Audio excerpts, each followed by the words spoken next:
திடீர்னு இப்படி ஒரு டிவோர்ஸ்க்கான காரணம் என்ன சார் இப்படி வெளியில வர்றதுக்கு? த்ரிஷா ஒரு பெர்ஃபெக்டான நடிகையா இருக்கலாம், ஆனா பெர்ஃபெக்டான உமன் நான் சொல்ல மாட்டேன். ஏன் சார்? ஏன்னா அவங்களுக்கு ஏற்கனவே 2 இடம் கல்யாணம் ஆயிடுச்சு. விஜய் விவாகரத்து கொடுத்துட்டு த்ரிஷாவோட சேர்ந்துட்டா அதுக்கப்புறம் அவரோட வாழ்க்கை பயணம் எப்படி இருக்கும் சார்? நானும் என் பசங்களும் தனியா இருந்தோம். என் பசங்க முன்னாலேயே விஜய் என்ன போட்டு அடிப்பாரு, அவ்வளவு கொடூரமா நடந்துக்கிட்டாரு. அப்ப விஜய்க்கு சங்கீதாவை பிடிக்கலையா சார்? த்ரிஷாவை தான் பிடிச்சிருக்கோ?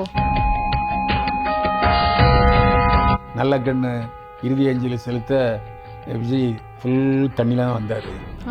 ஸ்மெல் பக்கத்துல தாழ முடியலன்னு நிறைய பேர் சொல்றாங்க. சங்கீதாவுடைய விருப்பத்தை தெரிஞ்சுக்கிட்டு த்ரிஷா தன்னை மாத்தணுமா இல்லையா? இப்ப கொழுப்பு பிடிச்ச மாதிரி செல்ஃபி போட்டா என்ன அர்த்தம்?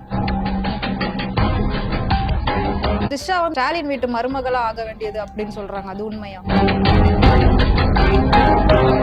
சங்கீதா இப்போ திடீர்னு இந்த முடிவு எடுத்திருக்காங்களா, இது உண்மையில அவங்க சொந்தமா இந்த முடிவு எடுத்து வெளியே வந்திருக்காங்களா, இல்லாட்டி பின்னாடி ஏதோ அழுத்தம் கொடுக்கறதா மாதிரி எல்லாம் சொல்றாங்களா? அதெல்லாம் எப்படி சார்? வணக்கம் சார். என்னை வாழ வைத்துக் கொண்டிருக்கும் யூடியூப் சேனல் நேயர்களுக்கு நன்றியும் வணக்கமும். எப்படி இருக்கீங்க?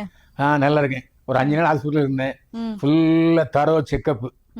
அதாவது ஒரு காரை ஃபுல்லா கம்ப்ளீட் வீல்ல இருந்து எல்லாம் செக் பண்ணுவாங்கல்ல, அந்த மாதிரி செக் பண்ணியாச்சு. நான் ஓகேன்னு டாக்டர். Okay sir. ஏன்னா நீங்க நல்லா இருந்தா தானே நாங்க இன்னும் மேல மேல நிறைய விஷயம் மக்களுக்கு சொல்ல முடியும். எப்படி இருக்கு சார் இப்போ நம்ம வெளியில ஒரே பரபரப்பா இருக்கு. எப்பவுமே நம்ம அரசியல் தான் பரபரப்பா போகுதுன்னு சொல்லுவோம். இப்ப சினிமாவிலே பரபரப்பா போய்கிட்டு இருக்கு. கண்டிப்பா நீங்க கேள்விப்பட்டிருப்பீங்க விஜயோட விஷயம். சோ திடீர்னு இப்படி ஒரு டிவோர்ஸ்க்கான காரணம் என்ன சார் இப்படி வெளியில வர்றதுக்கு? இது அரசியல் சினிமா 2 இதுல இருக்கு. அதாவது தமிழ் சினிமால ஆரம்பத்துல பாத்தீங்கன்னா பேரறிஞர் அண்ணா, டாக்டர் கலைஞர், புரட்சியாளர் எம்ஜிஆர், ஜெயலலிதா இவங்க எல்லாருமே சினிமாவில் தான் வந்திருக்காங்க. ஆமா. அதே மாதிரி அடுத்த கட்டமா இப்போ விஜய் தமிழக வெற்றி கழகம் தொடங்கியிருக்காரு. இந்த விஷயம் அரசியல் சார்பும் உண்டு, சினிமா சார்பும் உண்டு. ஆமா. அந்த சமயத்துல அரசியல்ல 2 விஷயம் இருந்துச்சு. ஃபர்ஸ்ட் விஜய் சினிமால ரொம்ப டாப்ல வந்துகிட்டு இருக்கும்போது அவங்க அப்பா அரசியல்ல வரணும்னு சொல்லி இப்போ ரீஸ்லாம் போட்டுட்டார் கட்சியை. அப்போ விஜய் வேண்டான்ட்டார். அப்போ விஜயும் அவருடைய மனைவி சங்கீதாவும் ஒன்னா இருந்தாங்க. தன்னுடைய கணவன் சம்பாதிச்சிட்டு இருக்கான் ஒரு தொழில இருக்கும்போது அந்த தொழிலையே கண்டினியூ பண்ணணும் அப்படிங்கிறது அவங்க மனைவியோட விருப்பமா இருக்கும். இப்போ அரசியலுங்கும்போது சம்பாதிச்ச பூரா அரசியல் செலவாயிட்டு இருக்கும். இந்த அரசியலுங்கிறது சூதாட்டம் மாதிரி, எப்போ ஜெயிக்கும் எப்போ தோக்குன்னு சொல்ல முடியாது. அதனால அரசியல்ல அவர் ஈடுபடுறது அவங்களுக்கு பிடிக்கலன்னு நினைக்கிறேன். அதுவும் ஒரு காரணம். அதுக்கு அதே சமயத்துல இவருடைய நடவடிக்கைகள், விஜயோட நடவடிக்கைகளும் பிடிக்கல. ஏன்னா ஆரம்ப காலத்துல விஜயோட யார் கதாநாயகியா நடிப்பது அப்படிங்கறத முடிவு செய்யறது சங்கீதா விஜய் தான். ஏன்னா ஒரு படத்துக்கு ஒரு படம் மாத்திக்கிட்டே இருப்பாங்க ஹீரோ. விஜய் என்ன பண்ணாரு, த்ரிஷாவோட நெருக்கம் அதிகமானவன த்ரிஷாவை ரிப்பீட்டடா போட ஆரம்பிச்சாரு. ஆனா அதுக்காக த்ரிஷா விஜயை மட்டுமே நம்பி இல்லை. இப்போ அந்த காலத்துல பாத்தீங்கன்னா எம்ஜிஆர் அரவணைப்பு இருக்கும்போது ஜெயலலிதா எம்ஜிஆர் படங்கள் மட்டும் தான் நடிச்சாங்க. அதுக்கப்புறம் சிவாஜி படங்கள் போனாங்க. லதா பாத்தீங்கன்னா மெஜாரிட்டி எம்ஜிஆர் படங்கள் நடிப்பாங்க. எம்ஜிஆரோட ஒப்புதலோட 1-2 படங்கள் நடிச்சாங்க.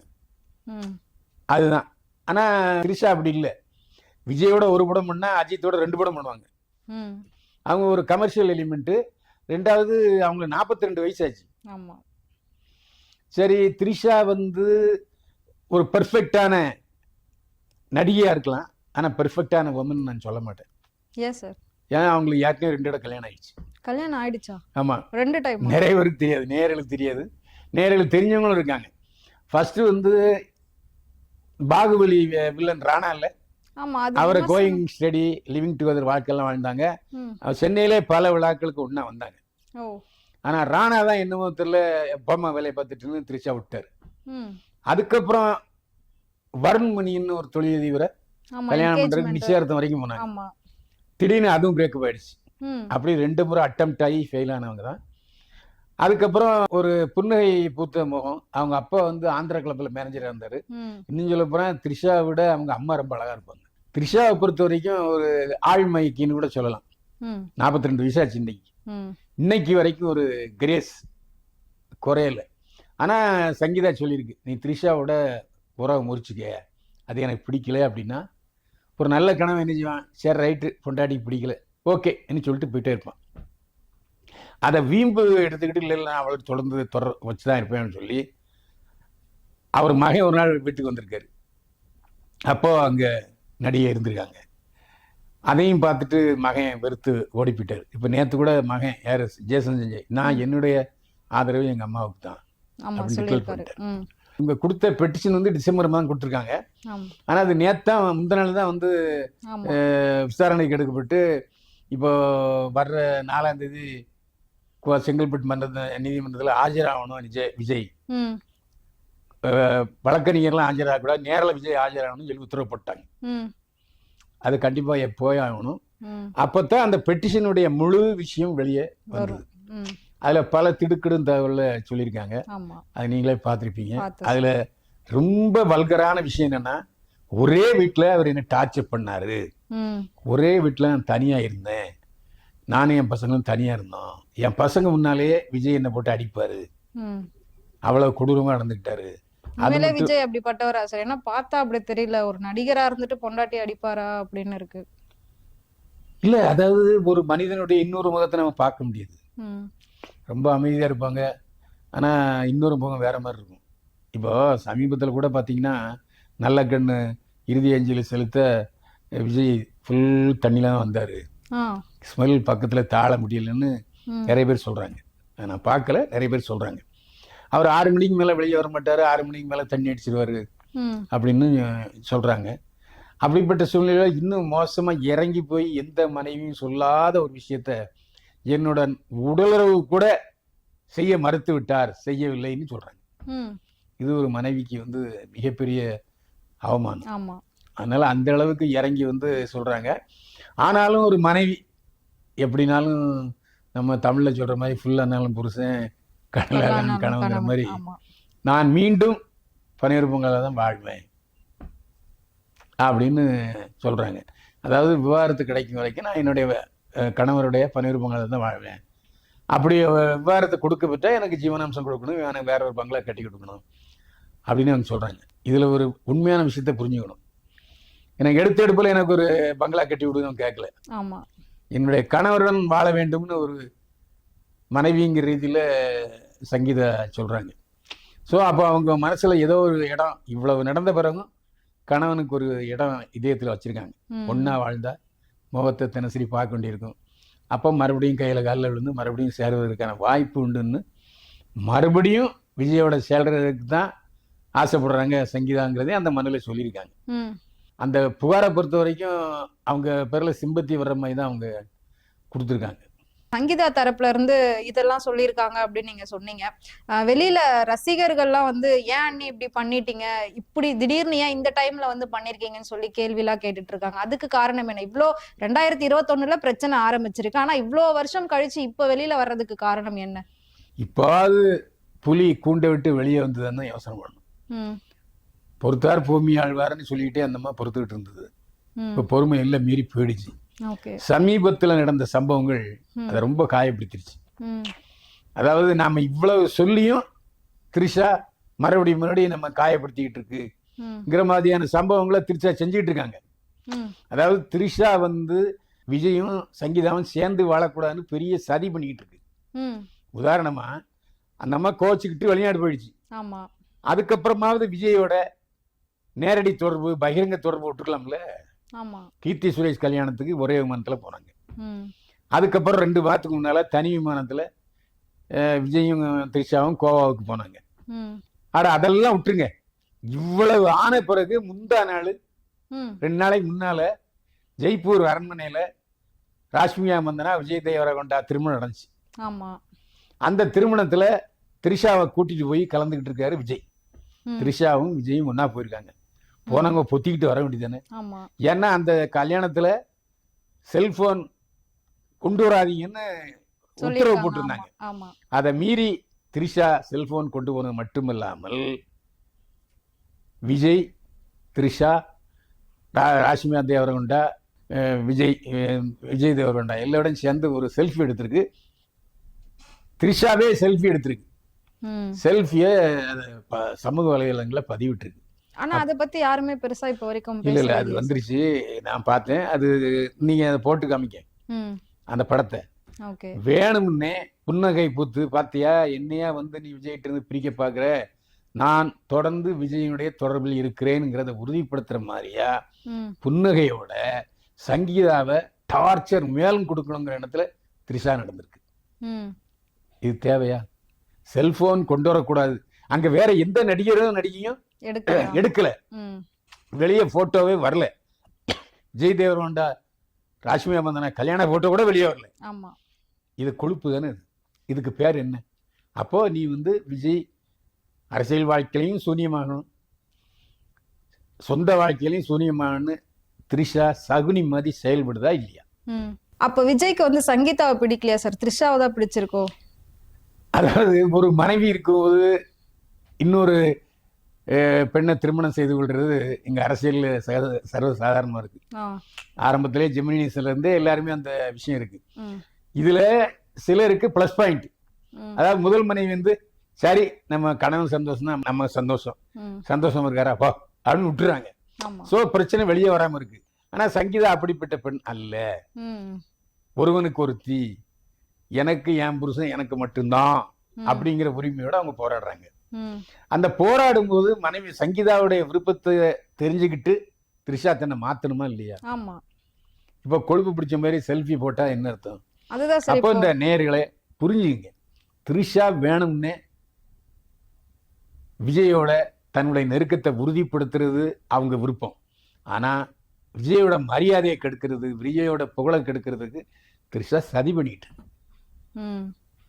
அவங்கதான் சிஎம் ஆகணும்னு ஆசைப்பட்டிருக்காங்கல்ல சார், அதனால இது ஒரு அது சதி ஒரு வேலையா இருக்கும்ல. ஜோவியலா சொல்லலாம். அது அண்ணா திமுக கூட இருந்துச்சு. ம்.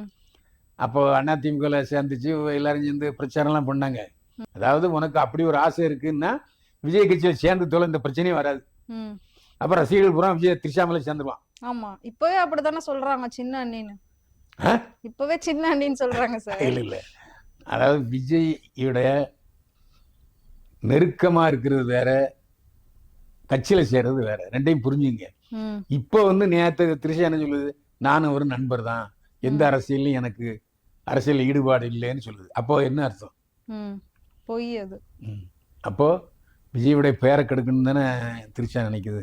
ம். இதை ரசிகர்கள் புரிஞ்சுக்கணும். ம். அதாவது த்ரிஷாவிட வந்து எப்படியாவது விஜயை மீட்பதற்கான நடவடிக்கைகளில் ரசிகர்கள் ஈடுபட்டால் நல்லது. ஏன்னா இப்ப மனைவி துணைவின்னா பிரச்சனை இல்லைங்க, ம். மனைவி வைப்பாட்டிங்கும் போது பிரச்சனை வரும். ஆமா. எந்த மனைவிக்கும் வைப்பாட்டினா பிடிக்காது. ம். இவ்வளவு பச்சையா நான் சொல்லணுமா? ஓகே. இப்போ நீங்க வந்து விஜய வந்து த்ரிஷா கிட்ட இருந்து மீட்டெடுங்க அப்படின்னு சொல்றீங்க. இப்போ விஜய்க்கு வந்து த்ரிஷாவை தான் பிடிக்குதுன்றப்ப அவரா தானே சார் அதுல இருந்து மீண்டு வரணும்னு நினைச்சா வந்திருக்கலாம். ஆனா அவர் வரமாட்டாரு போல. அப்போ விஜய் என்ன செய்யணும்? த்ரிஷாவை கட்சியில சேரு, ம். பிரச்சனையே வராது. ம். நீ என்னுடைய கட்சியினுடைய பிரச்சார பீரங்கி ஆயிருவேன், பிரச்சனை இல்லைன்னு சொல்லணும். அதுவும் அவளும் சொல்ல மாட்டேங்கிறாரு. த்ரிஷாவும் நான் அரசியல் சம்பந்தம் இல்லைங்குது. போட்டு குழப்புறாங்கல்ல ரெண்டு பேரும். ஆமா சார். இந்த குழப்பத்திலிருந்து நீங்க விடுபடுறது மட்டும் இல்ல, தேவைக்க தொண்டர்களையும் விடுவீங்கப்பா. வெளியில அவங்க தலை காட்ட முடியல. இப்போ ஒரு வீட்டுல 3 ஓட்டு 2 ஓட்டு இருக்கு, ம். அது இல்லைன்னு சொல்லல. எங்க வீட்லயும் விஜய்க்கு ஓட்டு இருக்கு. ஆனா என்னுடைய மனைவி என்னுடைய மகளும் பேசும்போது இந்த விஷயத்துல அவங்க அலசுறாங்க. ம். இது எதுக்கு, இதை தவிர்த்திடலாமங்கிறத என்னுடைய கேள்வி. ஆமா, இதை தவிர்த்திருக்கலாம். விஜய் நினைச்சா கண்டிப்பா இவ்வளவு பெருசா பிரச்சனை ஆகாத அளவுக்கு அவர் வந்து பண்ணிருக்கலாம். பட் அவரோட விருப்பம் மேபி அவர் விவாகரத்து கொடுக்கணும்ன்றதுக்காக இப்படி பண்றாரா என்னன்றது தெரியல. இல்ல அப்படின்னா உடனே கூண்டு விட்டு வெளியே புலி வரணும். ம். ம். நான் என்னுடைய மனைவி விவாகரத்து செய்கிறேன், முடிஞ்சு போச்சு. ம். அதுக்கப்புறம் கோர்ட்ல போய் 2 பேரும் மியூச்சுவல் அண்டர்ஸ்டாண்டிங்ல ஜீவனம் கொடுக்குறாரு இல்லையா, அது ஒரு விஷயம். பிரச்சனைக்கு முற்றுப்புள்ளி வைக்க வேண்டியது இப்ப கடமை இல்ல. இப்ப பிரச்சனை கமாவிலே ஓடிக்கிட்டு இருக்கு. ம். அதுக்கு ஒரு முற்றுப்புள்ளி வைக்க வேண்டியது விஜய் த்ரிஷா தான். ஏன்னா கமா போட்டு தொடங்கிட்டாங்க சங்கீதா.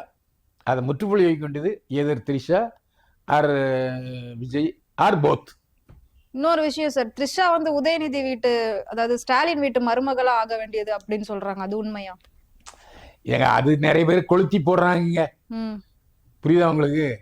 அது இந்த மாதிரி சமயத்துல உருட்டு புரட்டு நிறைய வரும், நிறைய காசிப்ஸ் எல்லாம் வரும். அதை நான் சொல்ல மாட்டேன், அதை உண்மைன்னு சொல்ல மாட்டேன். உதயநிதியோட ரேஞ்ச் எங்க? இப்ப அந்த சமயத்துல பாத்தீங்கன்னா நயன்தாராவோட நான் கண்டிப்பா நடிச்சே தீருவேன் ஆமா அப்படின்னு சொன்னாங்க. சொல்லி வேற மாதிரி நடந்துகிட்டாரு உதயநிதி எல்லாம் கிசு வந்துச்சு. ம், ம், இதெல்லாம் நாங்க பார்த்துட்டோம்ப்பா. ம், இப்ப அவருடைய ரேஞ்சு வேற. துணை முதல்வர், ம், தமிழ்நாட்டுக்கு துணை முதல்வர், ம், நமக்கும் அவர் தான் துணை முதல்வர். அவரை பத்தி நாம ஏன் இப்ப பேசணும் தேவையில்லாம? அவர் பாட்டுக்கு அவரு அரசியலை கவனிச்சுட்டு இருக்காரு, கட்சி வேலையில கவனிச்சுட்டு இருக்காரு. இப்ப கூட்டணி தொடர்பா பேச்சுவார்த்தை நடந்துட்டு இருக்கு. ம். அவர் ஏன் டிஸ்டர்ப் பண்ணணும்? ஓகே, அதனால அது தவறான தகவல். ஓகே.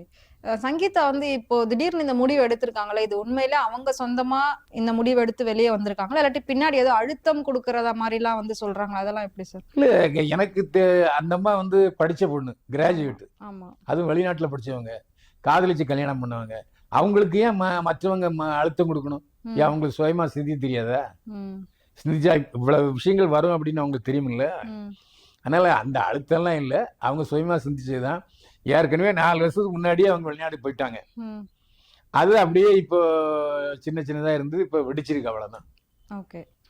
இப்போ அது தீர்க்கிறதுக்கு விஜயும் முன் வரல, அவருடைய தந்தை டைரக்டர் எஸ் ஏ ஆமா, சந்திரசேகர் அவங்களும் இது வரைக்கும் எந்த ஒரு ரிப்ளையும் இவங்களும் கொடுக்கல. சொல்லல. ஏன்னா அப்பா அம்மா பேச்ச விஜய் கேட்கல.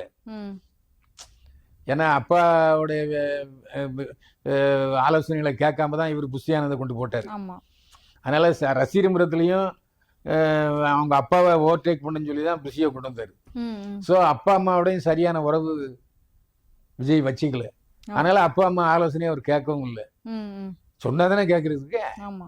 அப்புறம் ஓகே. ஸோ அவங்க சங்கீதாவும் சொல்லிக்கலாம், மாமனா மாம்பிட்டு உங்க அப்பா உங்க பையன் நடந்துக்கிறாரு அப்படின்னு ம், ம். சொன்னா கேட்டாதானம்மா அப்படின்னு நினைச்சுப்பேன். ஆமா. இத பார்த்தா உங்களுக்கு எந்த கேஸ் சார் ஞாபகம் வருது இது நடக்கிறத பார்த்தா?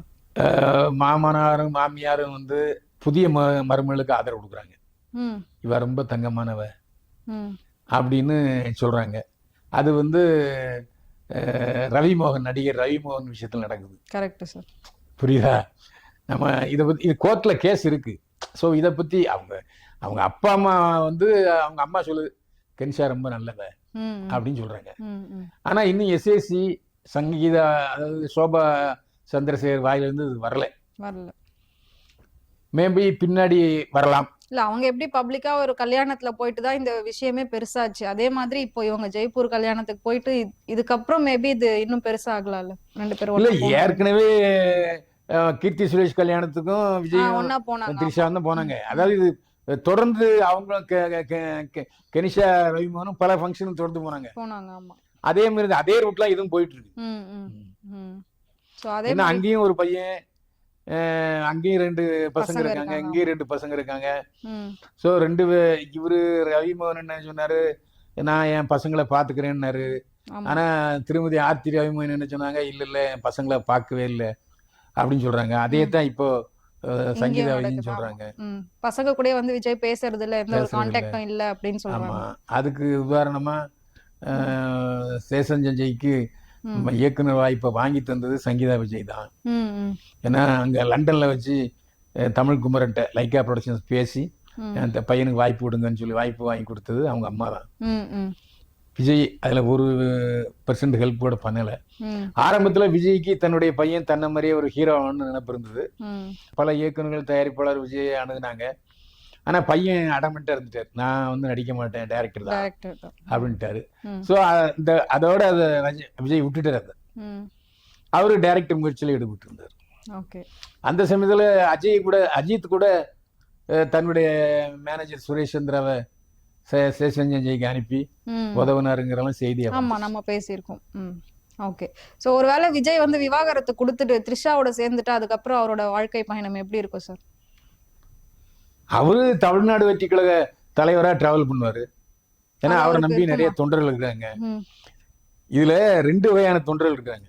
ம், தலைவர் சொந்த வாழ்க்கையில எப்படி நடந்தாலும் அதை பத்தி எங்களுக்கு கவலை இல்லை, ம், அவர் எங்கள் தலைவர் தான், ம். இப்படி ஒரு கோஷ்டி. இதுல சில பெண்கள் தலைவர் இப்படி நடந்துக்கிறாருங்கிற ஒரு ஆதங்கத்துல இருக்காங்க. ஆனா விஜயோட அந்த புகழ் ம், ஒரு 80% அப்படித்தான் இருக்கு. ஒரு 20% 30% ஊசலாட்டத்துல இருக்கு. ம், என்ன இருந்தாலும் இந்த விஷயம் விஜயுடைய வாழ்க்கையில ஒரு களங்கமா கரையா பழிஞ்சது என்னமோ உண்மைதான். ம். அதை நீக்க வேண்டிய பொறுப்பு விஜய்க்கு உண்டு. ம், எந்த முடிவெடுத்தாலும் அது அவருடைய உரிமை, அதில் நம்ம தலையிட முடியாது. ம், ஆனால் ஒரு பேரம்பேத்தி எடுத்தவன் 2 மகளுக்கு ஒரு பையனுக்கு அப்பாங்கிற முறையில் சொல்கிறேன், சுமூகமாக 2 பசங்க இருக்காங்க, அவங்களுடைய வாழ்க்கையை கருதி தப்போ ரைட்டோ அதெல்லாம் மறந்து அதெல்லாம் அழிச்சிட்டு மீண்டும் சங்கீதாவுடன் இணைந்து வாழ வேண்டும் விஜய் என்பது தான் நம்முடைய விருப்பம். நம்முடைய சேனலுடைய விருப்பமும் அதுவாக தான் இருக்கும். உங்களுடைய விருப்பம் அதானே? ஆமா சார். ரைட். இதை அப்படியே விஜய்கிட்ட நம்ம சொல்லிடுறோம் ரசிகர்கள் மூலமாக. கண்டிப்பா சார். ரொம்ப நன்றி சார். மீண்டும் சந்திப்போம். வாழ்க வளமுடன்.